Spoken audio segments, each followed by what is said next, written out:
Last month, I helped 10 athletes shave off 2/10 of their 100-meter time using my proven sprint training techniques.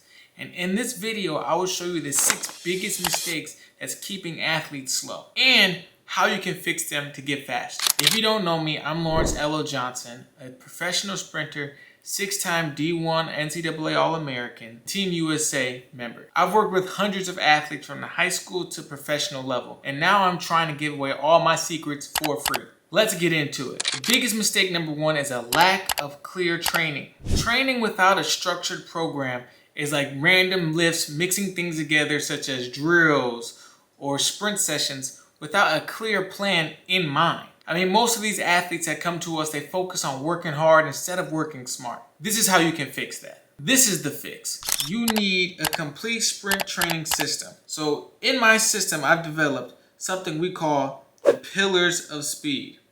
The pillars of speed all come down to these systems that I've developed with my over 15 years of sprinting knowledge, from my over 50 years of knowledge from the coaches that I work with on a professional level, along with the athletes that I train with as a professional sprinter. So pillar number 1 is your mindset. If you don't have a clear path on how you can develop that mental edge through your mindset, you're ultimately leaving speed on the table. The second pillar is going to be movement mastery. You need to have someone that can help you hone your technique, right? Someone that can help analyze where you are currently and how you want to. Someone that can help analyze where you are currently and that can help improve your technique through maximum efficiency. And then the third pillar that you need to implement. This is skill development. If you aren't ultimately developing your skills, you're going to have to almost run an uphill battle. You need to be breaking down your sprint technique, phases, and mechanics. The fourth pillar of speed is going to be your recovery and regeneration, right? Because ultimately, if you aren't recovering, you aren't going to get faster. You need to have a recovery technique, a recovery strategy in order to maximize your sprint training, right? And then after that, we have sleep and nutrition, right? You need to make sure that your sleep and nutrition are dialed in so that you are optimally recovering and optimally fueling your body for performance, right? So I just want you guys to think about this, right? But having these 6 systems, right? These systems, these pillars of speed, right? If you just having these alone isn't enough, right? You need to have a structured training plan, something that is systematic, right? So just think about it like this. This is one guy. This is you who's on this video, right? This is you. I want to get faster, right? Right?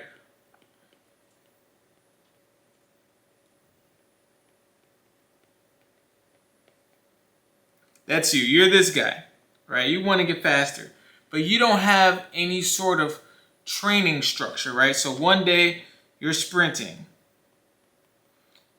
right? Then the next day you come back and you sprint again.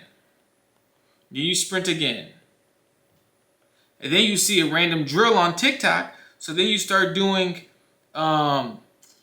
crazy drills that that doesn't even have any sort of, translation to the track. So you're doing those videos of those guys doing pull-ups with those couches on their shoulders, or them doing push-ups with a whole bench press on their back. You know those videos you've seen. So then you start following random drills, right? Drills. Oh. So then you start following random drills from coaches that, one, they don't have the track record of even being fast themselves, or even showing that they actually made somebody themselves fast. So you're just listening to random speed gurus' advice on the internet, which is a no-go if you actually want to get faster. And if you think this is just one of the mistakes, wait till you see the next one. But having a system for speed isn't enough. If you're training the wrong way, you're still slowing yourself down. So let's talk about the next big thing that's holding your speed back. You're training for everything but speed. So many athletes come to me asking like, hey, what's the best lifts I should do? Or should I do hypertrophy training? All of that stuff is training like a power lifter, training like a football player or a bodybuilder, but instead you need to learn how to train like a high-performance elite sprinter. Many athletes lift hefty, but they neglect their speed strength, right? They always want to just increase, their maximum force. They're always trying to do max force, right? All they're trying to do is increase this max force, right? But they aren't actually doing things that's going to allow them, that's going to improve their speed. Many athletes are lifting heavy, but they often are neglecting what we call speed strength. Or they will just do endless drills, but never actually apply them at full speed. I bet you some of you guys know somebody just like this, right? The fix to this is sprint first in training. Don't focus on what exercises, what lifts that you need to be doing. The key is developing an explosive force production. And to do that, you need to be sprinting. The fix of this is sprint training first, right? The key is to developing an explosive force production. The fix, you want to sprint first training. The key is to develop explosive force production, not just max force. We want explosive force production, right? The whole goal is just increasing maximum force, but not training explosive force production. Then the fastest people in the world would be John Cena or Sam Sulek or any of these power builders or football players, right? Because the goal isn't to increase maximum force. The goal is to increase explosive force. So the systems that you can use to increase your explosive force, you want to focus on acceleration mechanics. You need to learn how to explode off the line, explode off the blocks. The second thing is you want to focus on sprint-specific strength, using lifts that directly improve your speed. Third thing, overspeed and reactive drills.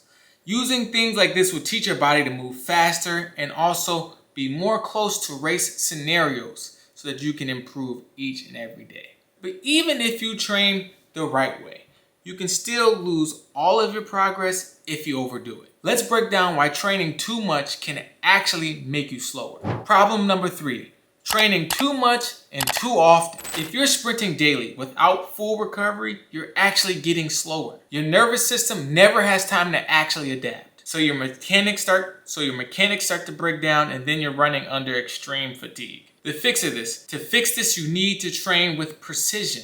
Instead of just grinding mindlessly every day, elite sprinters, we focus on high intensity, short duration sprint sessions with full recovery in between reps to maintain maximum execution. Right? So this is Johnny, right? Johnny really wants to get faster, so he trains 7 days a week, speed trains 7 days a week. And this is, let's go with Jimmy. Jimmy, he sprints 2 to 3 times a week, and he allows for 48 to 72 hours in between each sprint session. Johnny trains 7 times a week. He actually doesn't allow for full recovery, so Johnny only does walk back rest on everything. While Jimmy, he allows for full recovery. So what Jimmy does is for every 10 meter of sprints, he allows for 1 minute of rest. So if Jimmy is doing a 10-meter sprint, he allows for 1 minute minimum, right, of rest. If Jimmy was doing a 20-meter sprint, he allows for 2 minutes minimum of rest. And then so on, right? Because it's for every 10 meters. The golden rule here is for every 10 meters, if this is maximum sprint training, right? If you're training to actually increase acceleration, increase top speed, for every 10 meters, he gets 1 minute of rest. And the problem is that most athletes actually have no idea how they're actually getting faster. They just train and hope that they're improving, which is the worst technique that you can possibly do. They never actually time their sprints. They never actually track their sprints. They never actually work on start mechanics. They actually never do anything with stride efficiency or stride frequency or even stride length. To fix this, you need to have a data-driven speed training approach. right? If you aren't tracking your speed, if you don't know your sprint times or your split times, if you aren't able to track your progress weekly through a practice journal, if you don't know your ground contact time, you can't reduce wasted energy in every stride. If your acceleration versus top speed is off, you won't be able to pinpoint exactly where you need to improve. Problem number 4, no progress tracking. No, most athletes actually have no idea if they're actually getting faster. They train and they hope that they actually get faster, but they never actually track their sprint times, their split times, or even analyze their sprint mechanics. To fix this, you need a data-driven speed tracking approach. The athletes that I train, we measure their sprint times and their split times for every 10 meters of the 100. We reduce their ground contact time by measuring their ground contact time. We pinpoint the exact areas in their acceleration or their top speed in order to get faster. If you're an athlete and you aren't at least addressing one of these areas, you're ultimately leaving speed on the table. So let's go back to Johnny and Jimmy. Johnny has this is his training plan and what he has idea for what he needs to do in order to get faster.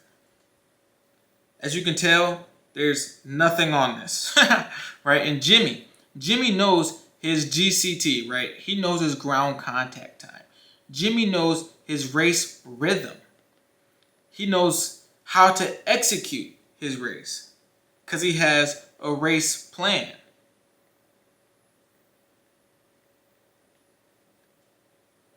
He knows exactly what he has to do in his acceleration and his top end speed in order to perform at his best. Tracking your progress is key, but it won't matter if your body isn't recovering properly. So let's talk about the poor recovery techniques that I see athletes using all the time. Problem number 5 is poor recovery and nutrition. Ignoring recovery and fueling like an average athlete is going to give you average results. Speed isn't just about training, guys. It's built in between hours of the sessions. It's built before and after the sessions. If you're not optimizing your sleep, your hydration, and muscle repair, your performance is going to suffer. I can promise you that. To fix this, we need to implement a recovery-first approach. Get a minimum of 8 hours of deep sleep every night. Number 2, implement sprint-specific nutrition strategies. High protein and implement your carbs around your training time. And then 3, implement active recovery. This can be mobility, contrast training, and other specific recovery protocols. Right, so let's go back to Johnny and Jimmy. Johnny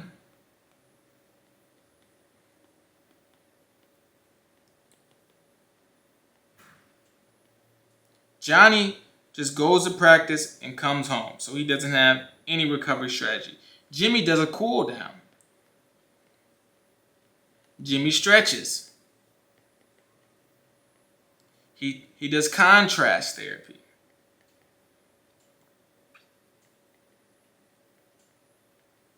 He has sprint-specific nutrition.